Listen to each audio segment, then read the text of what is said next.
UFC Fight Night Garcia versus Onama is coming up in a couple weeks, and today, guys, I have the complete full card breakdown for you with timestamps if you'd like to skip to any part of the video. Hello, everybody, and welcome back to another video. If you are new here, my name is Kyle. I'm your guy with many YouTube channels. So, as usual with these videos, we're going to be diving into each fight as deep as we could possibly get. Unfortunately, with everything that's going on in the UFC at the time of recording this video, which is earlier in the week than when you're probably seeing it, we don't have odds for a lot of the fighters out yet, but I still did want to get this early out for you guys. There's been a lot of people who have been talking about how they like these breakdowns early, and I like to see y'all come over here, which is very, very nice to see. So we are going to be talking about betting odds when we can talk about betting odds, but again, timestamps will be there if you'd like to skip to any part of the video. We're going to dive as deep into all these fights as we could possibly get.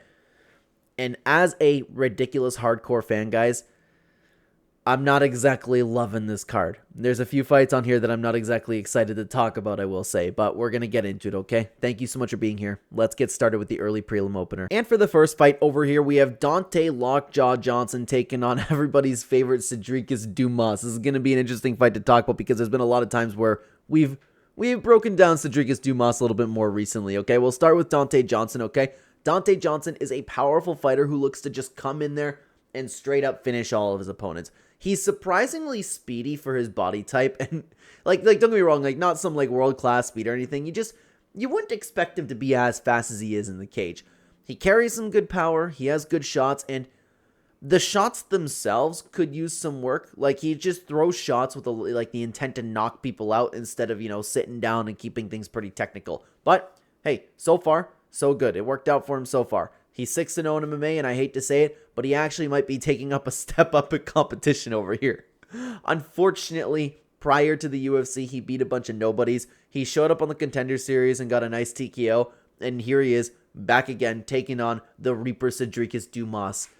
All right, so Sedriuques Dumas is a guy that, like I said, we've talked a lot about on the channel recently, okay? In my opinion, unfortunately, he is one of the worst fighters in the UFC. The last time that we talked about him, I broke down all of the nothing that he's done against all of his UFC opponents. But I'm going to be honest with you, I'm not even going to bother doing that over here. I hate to say it, but he's a useless fighter who shows up and he does nothing inside the octagon. Somehow, he's 10-3 in his career, and you'd think that he'd be a little bit motivated after posting that he had like $17 in his bank account, but I expect the dude to fight like usual. To be honest with you, there's nothing special about anything that he really does, okay? It's tough, man, because you know what? I was about to say, I was going to have to talk about, look at the opponents that Donte Johnson's taking on. There is nothing of significance at all, even on the Contender Series. But I'm still picking him to get the job done. I'm not picking Sedriuques Dumas to win a fight. And I'm not going to pick it here. That's my entire logic. Sedriuques Dumas shows up. He does nothing inside the octagon. People talk about sometimes this guy being a good striker, historically being a good striker. He's never shown to be that. Donte Johnson is going to be my pick. And honestly, I am so on team we should be fading Sedriuques Dumas to the point where I wouldn't even be mind throwing money on Donte Johnson. Maybe a fun parlay. But I do like to be familiar with both the opponents and the UFC level experience, if that makes sense. Okay, so Donte Johnson is going to be my pick for the first bout over here. All right, guys, let's continue on up the card over here to a fight that's a little bit better. We have Charles Radtke returning against Daniel Frunza. This one is a pretty interesting fight. I'm excited to talk about this one. Okay, so we'll start with Charles Radtke over here. And Charles Radtke is a grappler with pretty dangerous submissions on the ground and subpar striking, I will say. Sometimes he can be submission over position, and I personally really don't like when fighters do that in bouts, and this guy has no problem doing that, okay? Here and there it could work out, but Daniel Cormier is always right when he says this. Position over submission should be the game plan the majority of the time. Anyways, he's 10-5 in his career now at 35 years old. To be honest, with his UFC run, there hasn't really been anything that stood out. Recently, he lost to Mike Malott, which I don't personally think is the best look, especially getting finished the way that he did in that bout. But he has quite a bit of work to do because he's out of his prime now, and he's going to need to do something special soon because he's starting to that point where he's flying under people's radars, understandably so. That's the problem. But he's taking on Daniel Frunza, okay? Daniel Frunza is a striker and a wrestler with pretty nice pressure, good cardio to utilize that pressure, and has a good chin beyond that.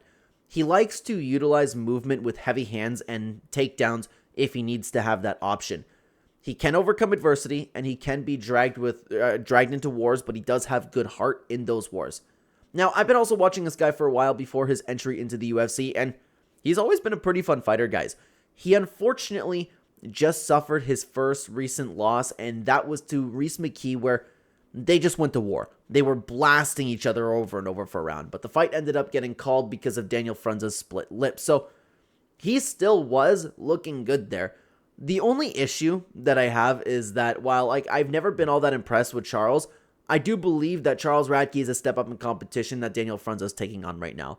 He's in his prime. He's already battle tested, and we'll have to see how his skills end up competing at the top of the division. And guys, I kind of just want to pick Daniel Frunza over here. Like I said, if these two end up going to war, I don't mind picking Daniel Frunza. Plus, you have to worry about it too. You know, Charles Radtke just ended up getting chinned. He's out of his prime right now. Daniel Frunza is going to want to come back with a little bit of a vengeance over here. I see these guys possibly going through a little bit of a firefight in this. It's going to be a fun fight, I would imagine. And I think that Daniel Frunza would, obviously want to keep this fight on the feet, and I think that he'll get a good job. I think he'll do a good job on the feet. I'm going to pick Daniel Frunza. The guy in his prime, slight height and reach advantage. It's not going to matter too much, but I'm going to fade Radtke on this one, guys. I'm picking Daniel Frunza to get the job done. All right, guys, let's continue on up the card over here, though, over to Talita Alencar taking on Ariane Carnelossi. And this one's going to be interesting because I have a little bit that I want to say about Talita Alencar because I still can't believe this girl's 6-1, man. It's absolutely crazy, okay? We'll start with, like I said, Talita Alencar, okay? Talita Alencar has historically been an aggressive BJJ fighter who sucks everywhere else beyond BJJ and gasses out. The only redeeming quality she has is that she has a good high kick. Now, the UFC people have been talking about how hard that she's been working and improving in her skill set.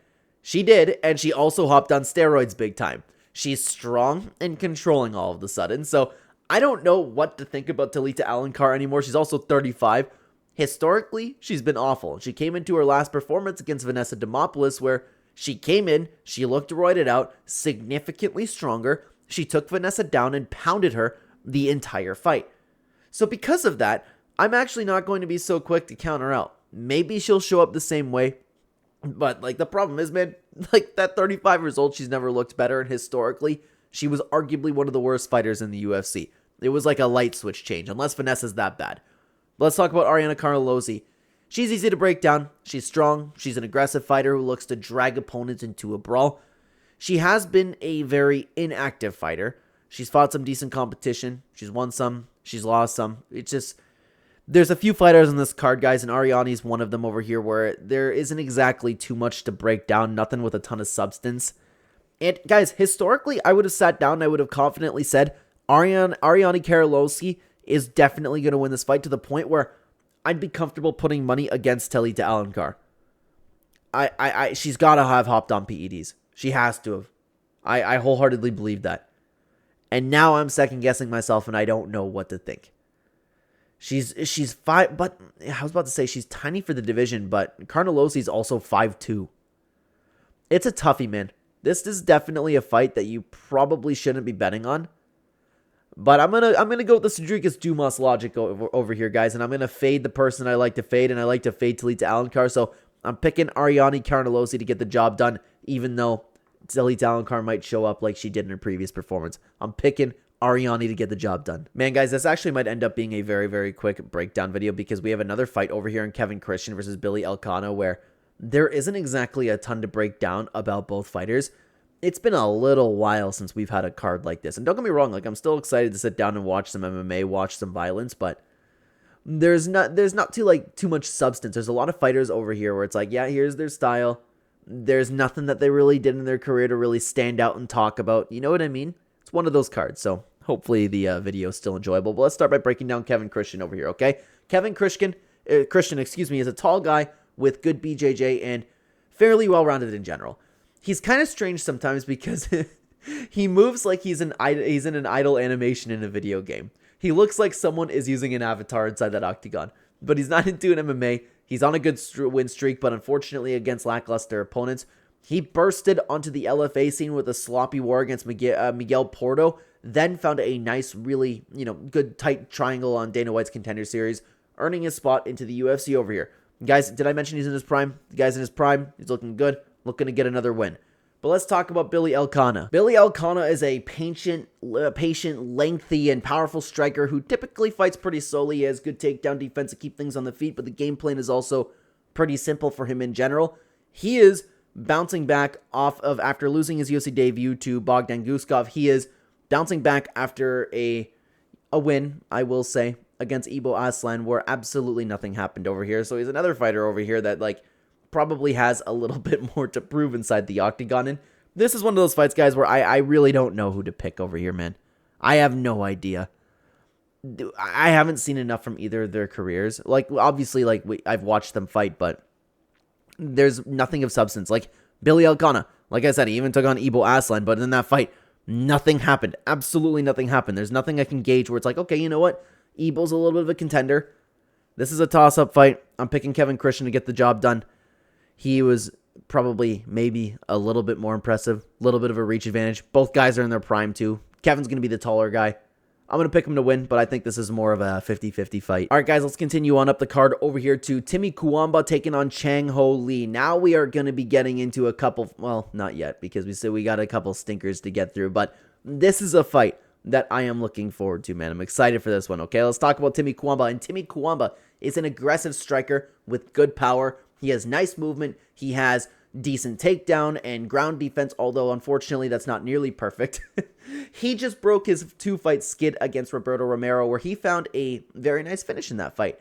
It was nice to see, man, too, because he came into the UFC, he came in young, and he took on 2 pretty tough opponents for his UFC debut.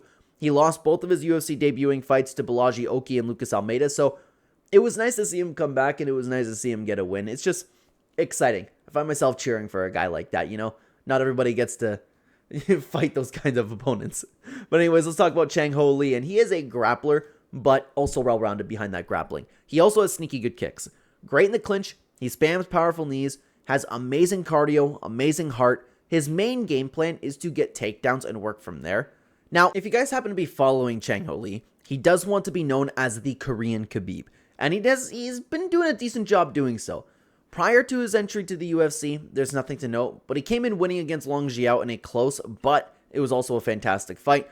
Then he had a solid performance, against Cortavius Romeus, where he found his takedowns and he landed solid ground and pound throughout that.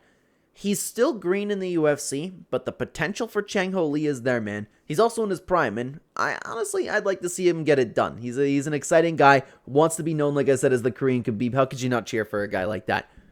But like I said, I do kind of feel bad for Timmy Cuamba, like coming into the UFC, taking on those tough guys. Wasn't exactly the same as Chang Ho Lee, but at the same time, I like both these guys. It's a shame that somebody has to lose this one.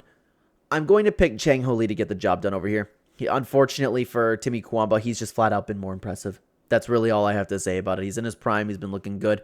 The wrestling is really good too. Like, I think that he has some potential, and I think that he's probably going to get past somebody at the level of Timmy Cuamba. So Chang Ho Lee is going to be my pick for this fight. Let's continue on over to somebody that I am also excited to talk about, and Issac Dulgarian returning to the UFC in action after a big layoff over here. Okay, he's taking on Yadier Del Valle.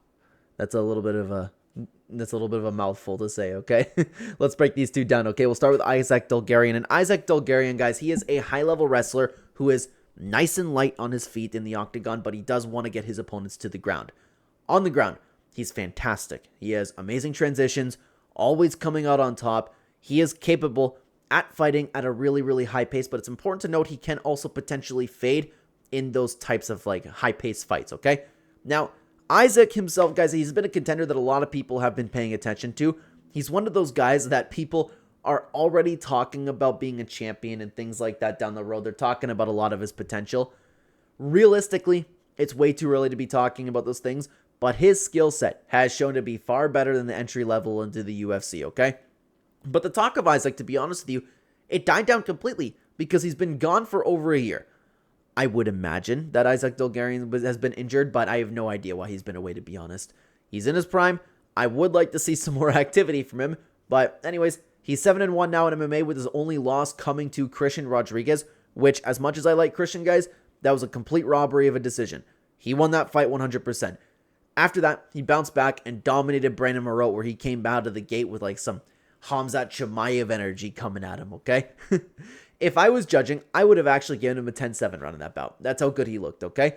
But he is a solid prospect. Hopefully, all is good with any potential injuries because he's pretty fun to watch fight. I'm excited to see what he can do inside the UFC octagon again. Hopefully, we see some more activity. But let's talk about the Cuban problem. Yadier del Valle. He is a grappler with, unfortunately, subpar striking. On the feet, he particularly has a better clinch game, but he can also be sucked into a firefight. He can fade in fights, but he's one of those guys that will, force himself and push past his exhaustion. So he probably has good heart too, but we also haven't had that big battle yet to say for sure in his career. But he's 9-0 in MMA, also in his prime, and he's coming off of his UFC debut win against Conor Matthews, which unfortunately, at this point, as Matthews hasn't lived up to his potential, it doesn't mean much. This is going to be a massive test for him because he has never fought anyone even close to Issac Dulgarian. Not even close. It's going to be fun. He's going to have a lot to prove over here. And guys, I can't not pick Issac Dulgarian in this fight, man. I can't. There's probably a clear level difference over here. He's probably going to do what he wants. The UFC is probably trying to promote him a little bit again, and he's probably just going to have his way with Yadier, excuse me. He's never been all that impressive. Issac has. Isaac's going to work his game plan, and I imagine that if he's okay after any injuries, he's probably just going to dominate the way that he's been dominating. But now, we have a couple fights with odds over here, okay? And we can see Issac, really? That's actually shocking to me. Issac Dulgarian at only a -187. Guys, I'm not even lying to you, man. I think that's a steal. I'd be surprised if he lost this fight. Unless, like I said, there's some injury or surgery that I didn't know about, and then we're going to have questions for how he comes back. So be careful if you're a betting man. You probably want to check up on that. But assuming that he's coming into this healthy, dude, I think Issac Dulgarian's got this. Issac Dulgarian is definitely my pick. I didn't expect the odds to be like that. All right, guys, let's keep moving up the card over here to the next absolute banger that we have over here. And Ketlen Vieira taking on Norma Dumont. Norma Dumont's actually not that bad to watch fight, but Ketlen Vieira is probably going to stink things up, to be honest with you. So let's break this one down, man. Excuse me if you can hear my notification over there. Ketlen Vieira. She is a heavy-handed fighter in comparison to the rest of this division over here. She's a judo fighter with the goal of getting close to you and getting control. She is she's at the top of one of the worst weight classes in the entirety of MMA history. She's on a win one, lose one win streak against names in the division, but those names besides Kayla Harrison maybe means nothing. But even then, against Kayla Harrison, it was just flat out a subpar bout. There was really nothing to note about Ketlen Vieira ever. But Norma Dumont, at least we can talk about a little bit. She's a technical striker. She has a decent ground game behind that technical striking. She's always active on the feet, always moving. She's very light on her feet, and she's always throwing something. She's the best when she's moving around the cage and being on the offensive, which oftentimes she can get off in this division. She's super tough. She can push through a dogfight. Now, also in the past, she has struggled against strong takedowns, and she's hittable. She keeps her hands kind of low, and she's, open to straight shots. Unlike Ketlen, though, she's actually been on a win streak. But again, the opponents in this division means absolutely nothing. She's coming off of a particularly good performance against Ariane Aldana, where she, just kept doing damage and she was active the whole time. She ended up getting the better of a good scrap. So at least we have a recent performance that's a little bit standout over there, but she's been just winning throughout the division. I mean, look at both these records, guys. Look at the names. There is nothing there. There is nothing there besides a maybe Kayla Harrison. And Kayla Harrison is just roided out beyond belief, and that's really the only reason why she's been dominating. So I'm going to pick Norma Dumont. She's the better fighter. This is the problem that I've had with breaking down this card, guys. I always love talking about fights with you guys, but there's some lower level fights on this card, I will say. And I know, let's be realistic. Norma Dumont's and Ketlen Vieira are literally in the worst division in combat sports history. I'm looking at one fighter where it's just okay, you win one, you lose one. I see one that's a technical striker, a little bit scrappy. That's the extent of my pick. There's not any fun conversation to have about this. So Norma Dumont's going to be my pick. Plus the UFC probably wants Norma Dumont to win because, let's be realistic, in the 135 division, there is nobody that's promotable. So even if it goes to a close decision, I'd be surprised if they didn't just give it to Norma Dumont because, again, the more promotable fighter.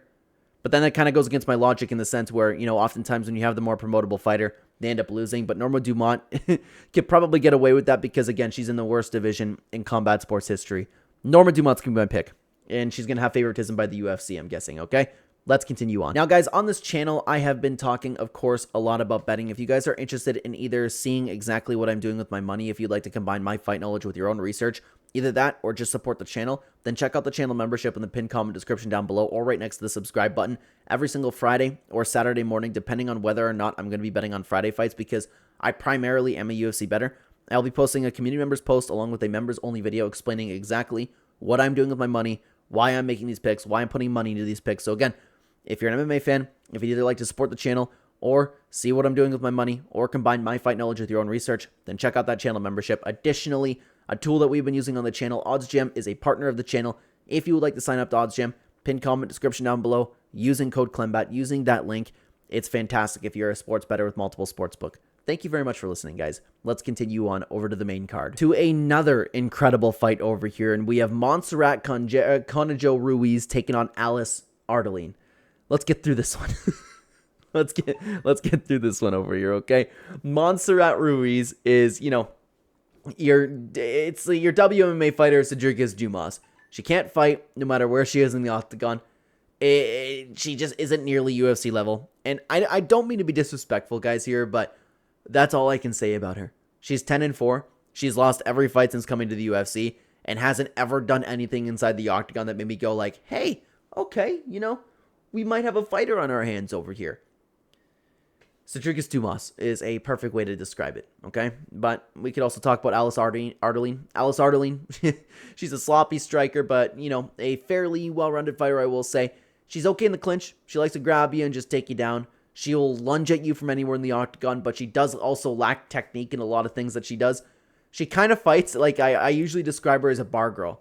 Any fighter that can keep her at range can beat her. Now, at this point in his career, she's 10-7 in MMA. She's going to be exiting her prime, so there isn't exactly too much hope for her either. But I do want to mention one particular performance of hers, and that being her most recent bout against Rayanne dos Santos, and that was just about 4 months ago. She looked a little bit tiny improved in that fight. The punches were a little bit more straight than usual, and she actually threw enough shots to the point where they caught Rayanne enough, so she ended up getting a decision. But other than that, typically bar girl. Like I said, that's how you can describe her fighting style, and I'm gonna pick her. I'm gonna pick her to win this fight. She's probably gonna be stronger than Montserrat. Montserrat is lost in this division by finish. At least, like, Alice can, like, sit down and grit a little bit. She's probably going to be stronger. I know that she has only 3 inches of height, but I imagine her coming in. I imagine her just being stronger in this bout. I'm just not picking Montserrat. That's been my logic with a few things in this card, guys, and I'm sorry if you're looking for a little bit more of a technical breakdown, but there's only so much that we can say. We also have odds for this fight over here, okay? Montserrat Ruiz sitting at a plus 296 average odds underdog with Alice Ardeline sitting at a minus 4-3 favorite. Dude, I'm telling you, man, I know it's popular to fade Ruiz, but never in a million years, just in case. I know that most of you are probably a little bit more intelligent on the channel. Just in case anyone's thinking about an Alice Ardeline parlay piece, no.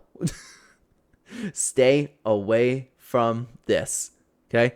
Alice Ardeline is going to be my pick to get the job done, though. But next up, guys, now we have Phil Rowe returning to the octagon and taking on Seokyeon Ho. This is actually a fight that I am very, very, very, very excited to watch. This I'm so excited for the main event, but we'll talk about that once we get there. For now, we're going to be talking about Phil Rowe, okay? Phil Rowe. Phil Rowe is a high-volume striker who uses his range very well in the octagon. BJJ and takedown defense are good as well, to be honest with you. He has been very inactive in his career, unfortunately, and actually every single time that Phil Rowe actually fights, I kind of say, oh yeah, Phil Rowe, but he's been around for a long time. It's important to note that he is officially outside of his prime now, but he did pick up a win 4 months ago against Angelusa, who I actually believe to be underrated in the octagon. I know a lot of people are off of that train, but it was a good fight. He picked it up as it went on. In his 2 losses, the Jake Matthews loss was still a good showing, and I personally edged the fight against him to Neil Magny. We'll just have to see how he ends up showing in this octagon, because like I said, he is now exited his prime. But let's talk about the Korean Tyson. Seokyeon Kyo is actually pretty simple to break down. He's well-rounded. He particularly has good counter punches and good head movement. That's pretty well all there is to him, but he does a good job. Now, Seok has actually been on a roll lately, bursting onto the Contender Series and into the UFC with that same momentum. He's in his prime. And it's also important to note here, I meant to talk about that Phil Rowe, is that he's going to have a significant reach disadvantage against Phil. And because of that, he's going to have to be on point with his counters if he's going to be effective. But he has all the potential in the world to do that. I just want to mention that too because, well, first of all, it's like a big advantage that Phil Rowe has. But Phil Rowe is a guy that does like to use his range, okay? This one's a little bit tough because we don't have odds for this fight right now. And I imagine that Seo Kyun Ho is going to be the favorite in this bout. I could just see Phil Rowe, edging it out. I could see Phil Rowe keeping him at range. But I've been more impressed with Seo Kyun Ho. Phil Rowe, he's had some good showings. He's a good fighter. I just think that I'm going to go with the contender over here. I'm going to go with the hungry contender. I'm going to go with the Korean Tyson to get the job done in this bout. This one is I'm interested to see what the odds are in this one because I could see, like I said, Phil Rowe getting the job done too. But I'm going to go with the momentum of the Korean Tyson. Seo Kyun Ho is going to be my pick to win this fight. Let's continue on up the main card over here, guys. We have Waldo Cortes-Acosta returning after his first recent defeat against Ante Delija. This is actually a fight that I am, looking a little bit more forward to, okay? We'll start by breaking down Waldo Cortes-Acosta, okay? Waldo Cortes-Acosta is an interesting one that we've been talking about the channel, okay? I always say that I believe Waldo Cortes-Acosta to be a bad fighter in an even worse division. And you guys always comment down below saying that he's better than I think he is. I often describe him as a guy with his power, and that's just about it with his skill set. But more often than not, you guys have been proven right about this, okay?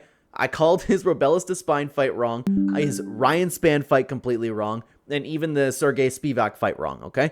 I continued throughout all of those saying that he wasn't a good fighter, and I finally, excuse me if you can hear my notification, I finally got one of his picks right, okay? He just had his win streak halted against Sergey Pavlovich, where he was just flat out beating that fight. So my point is, if you happen to enjoy the channel and value my opinion at all, I have a big history of getting this guy's fights completely wrong. I still do not think that he is a good fighter. I don't mean to be disrespectful, but I just don't think that he is. But he's taking on Ante Delija, and Ante Delija is a heavyweight fighter who is actually in decent shape, unlike what you typically see in the UFC's heavyweight division. He is both a powerful and well-rounded fighter who looks to, really come in there and hurt his opponents with every single shot that he throws in the octagon. He has good power in his hands, he has good killer instinct, and he does a good job mixing things up in that octagon as well. He was a PFL guy coming into the UFC at 35 years old and just beat Marcin Tybura about a month ago. And he's already back in action, which is nice to see. From his debut, all there really is to say that he got a nice TKO quickly. And it wasn't against a nobody either, which is pretty good. But prior to the UFC, he has faced some decent guys here and there. So he's coming in with some pretty good experience, and he just made a statement coming into the UFC over here, guys. I'm doing it again. I'm picking Ante Delija. I'm picking him.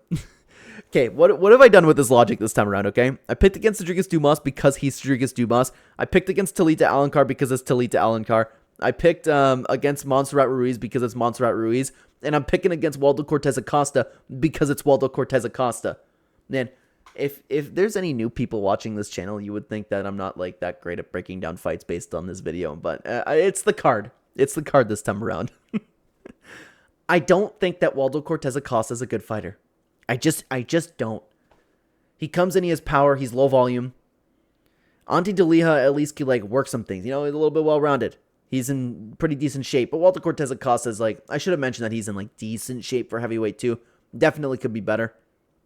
I'm picking Ante Delija. I'm picking Walk in Trouble to get the job done.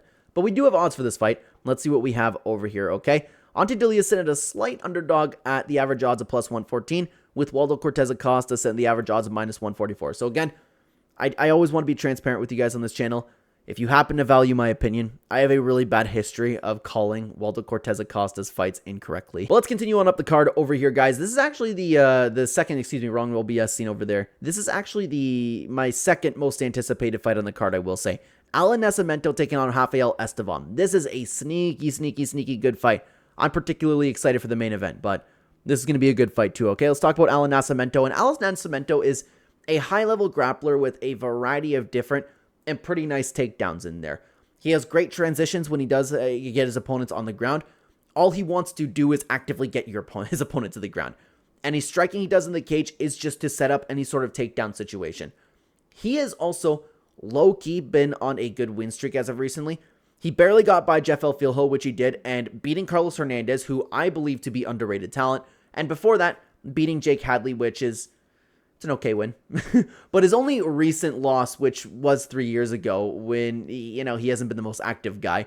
But he lost to Tagir Ulanbekov, which is a good loss to have. It aged well, but now Alan Nascimento, he's going out of his prime, and hopefully we see more activity from him because he's shown to be a good fighter and an exciting fighter inside the octagon. I'm excited for this fight in general, but Rafael Estevam, he is fun to watch too. He is a high-pressure striker and grappler who just wants to, get close to you and take your head clean off. Either that or get a takedown and destroy you from there. In the octagon, he does have great takedowns, he has great control, and he has decent submissions behind all of that. He also has some really sneaky throws. Now, unfortunately, he can also fade as the fight goes on, but he has shown to only fade in high-pressure wars. Since his layoff, unlike Allen, the guy has been putting in work recently, which is pretty cool to see. He's undefeated at 14-0 and coming off of some very nice wins, and he's in his prime. I'm hopefully we see more activity from him. He beat Charles Johnson, which is great. He had a good outworking fight against Jesus Aguilar and also outworked Felipe Bunes after that. That's actually a sneaky good resume with... And guys, this is a sneaky good fight in general. This one's a little bit tough, man. I'd be interested in what the round lines end up happening for this one because I could see when you have two really, really tough guys over here, especially when you have two guys that can grapple at the level that they can. I don't mind an over 1.5 round line for this. I'm going to go with... I could see this one going either way. This is a low confidence pick, guys. But I'm going to pick Rafael Estevam. I've been more impressed with the wins that I've seen him get in the division. He's been more active. He's on a momentum streak, and he is just... He's in his prime now. The dude's been looking good since coming back. Alan Nascimento's on a good win streak as well, and he's a good fighter.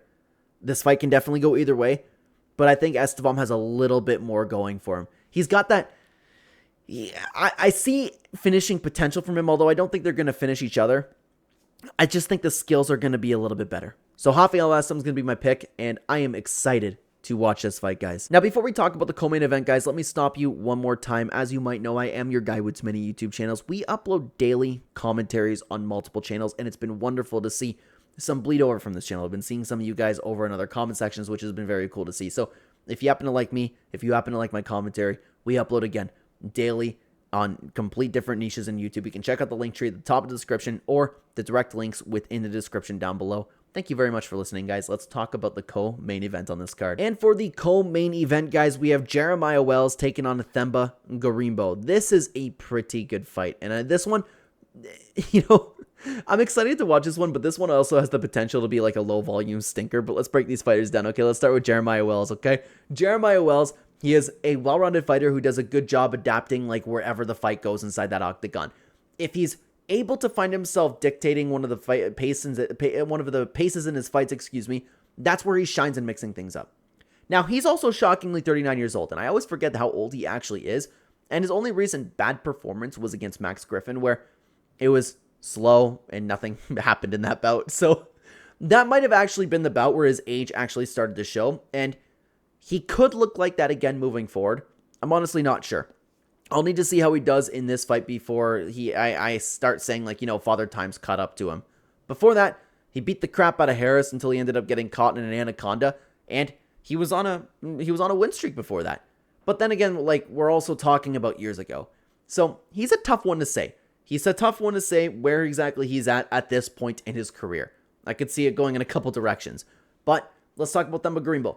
Themba Gorimbo is a good striker who uses his range very well in the octagon. He takes his time, he keeps you at bay. He is really good counter-striking too, with takedown defense behind all of that.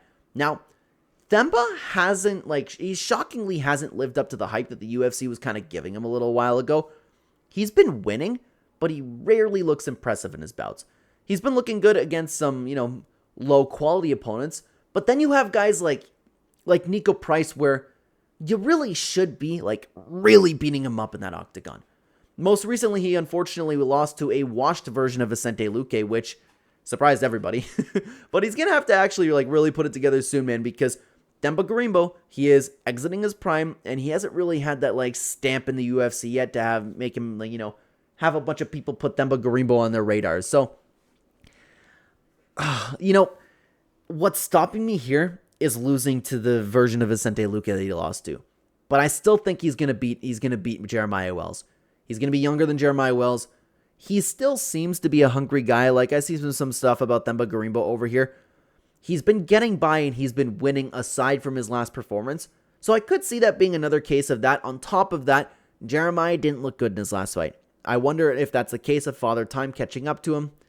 There's questions I have about Jeremiah. At least with Themba Gorimbo, I kind of have an idea where he fits in the division right now. I think Themba Gorimbo is going to have one of those performances where he's going to keep Jeremiah at bay. He's going to pick him apart. It'd be cool if he found a finish, but I'm not going to bank on that. Themba Gorimbo is definitely my pick over here. Let's see what the odds say over here over on Odds Jam. Themba Gorimbo is sitting at the average odds of minus 158. This isn't a fight that I want to bet on, to be honest with you. I don't trust Themba anymore. I don't trust after the Vicente Luque performance, but I hope Themba gets a job done. I like Themba Gorimbo. I've seen a lot of him, and I would like to see him get the job done, but let's talk about this main event. All right, guys, let's talk about the main event of the evening over here. Steve Mean Machine Garcia versus David Onama. This is a phenomenal fight. I'm excited to talk about it. I like watching both of these guys fight, and this fight might be a quick fight, but this fight absolutely should deliver. Okay, let's start talking about with Steve Garcia over here. And Steve Garcia, he is an aggressive grappler who walks forward with huge power in his hands, huge power shots, looking to just take you out. Typically, the game plan is to take opponents down and shut their lights off, but he can also fight technically on the feet as well, though, okay? He's awkward in his technique. He throws all kinds of shots in the octagon, and that really can throw opponents off. He's super tough. He has a lot of heart, and he has very good cardio on top of all of that. He really lives up to the name in the octagon, Mean Machine, because the guy is trying to hurt you no matter what. Elbows from hell, punching from all angles, and just grinding his elbow into your face, like back and forth while on top of you. Like, it's really refreshing to see a fighter like that. If he finds himself fighting off the submissions, he punches his way out of them at times, which is so underrated, guys. Daniel Cormier described his fighting style very well, actually. He said that Steve does a great job at making opponents fight. You are always going to get in a fight with Steve Garcia. He's 18-5 in MMA now. He's still in his prime. And guys, I think he is on a very, very under-the-radar win streak over here, okay? He just destroyed Calvin Kattar, which says nothing, unfortunately. But then he killed Kyle Nelson after fighting off his grappling. And Kyle Nelson is a great win to have. Then he finished Sung Woo Choi and viciously finished Melquizel Costa, who is excellent talent, okay? The guy has been really, really putting it together. He's super fun to watch, and I cannot wait to see what he does in the octagon over here. Very, very refreshing, like, violent fighter to get in the octagon. Very fun to watch. But he's taken on the silent assassin in David Onama. And David Onama is a kickboxer who does a good job controlling the pace and keeping things at his own range on the feet.